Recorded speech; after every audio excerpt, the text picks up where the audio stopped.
A fireside chat with a spectacular view was just what was needed on a cold, rainy night in London.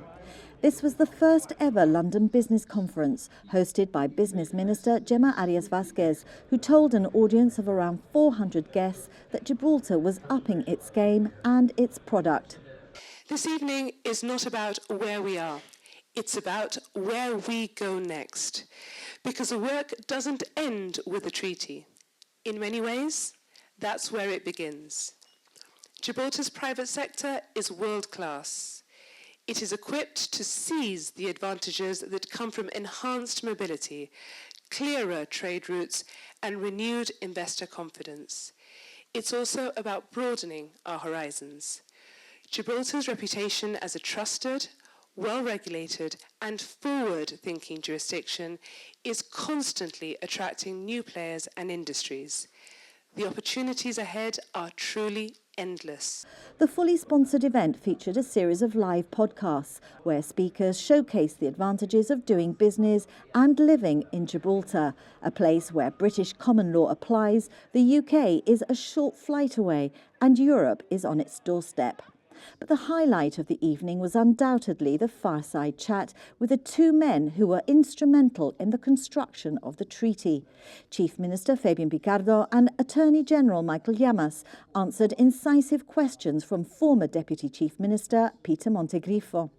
The Chief Minister said the moment the treaty is signed, Gibraltar will cross the Rubicon, with the new legislative framework unleashing a new world of possibilities. But for us, the key factor, if you want to imagine a little what we were trying to achieve, was to go back to when we were in membership of the European Union.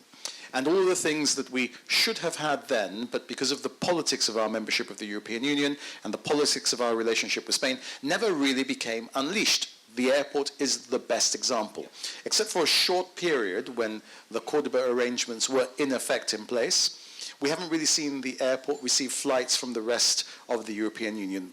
So you have complete fluidity of movement and the ability to file a flight plan from anywhere in the EU. That on its own is very powerful.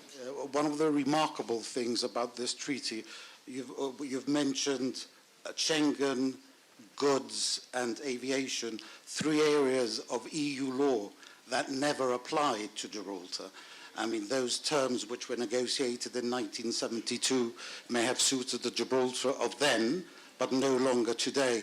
And one of the achievements of this treaty is that we've been able to focus the treaty on three areas that never applied and which we thought was vital in taking Gibraltar forward. On the actual document itself, the Attorney General offered some insight into its complexity and length. It's a treaty which the current draft, we're still working on the detail, but the current draft is over 250 pages long, with a very large number of protocols, annexes and administrative arrangements. Some of them feed off European law as well. So the composite of it is very substantial. It has 7 parts, and the 2 core parts are the mobility of persons and the mobility of goods, both of which are bespoke to the needs of Gibraltar. The other parts, it has law enforcement and criminal justice cooperation. It has provisions on dispute resolution. It has termination clauses. With Gibraltar residency set to play a key role under the treaty, the Chief Minister revealed he has established a committee in collaboration with industry stakeholders to ensure the requirements are clearly defined. He explained that the new treaty, combined with the existing tax agreement with Spain, will enable businesses to operate or invest across the border using Gibraltar-registered companies. If you take a common law vehicle from any other jurisdiction, it won't have that transparency immediately to the Spanish authorities. It might therefore find some element of resistance.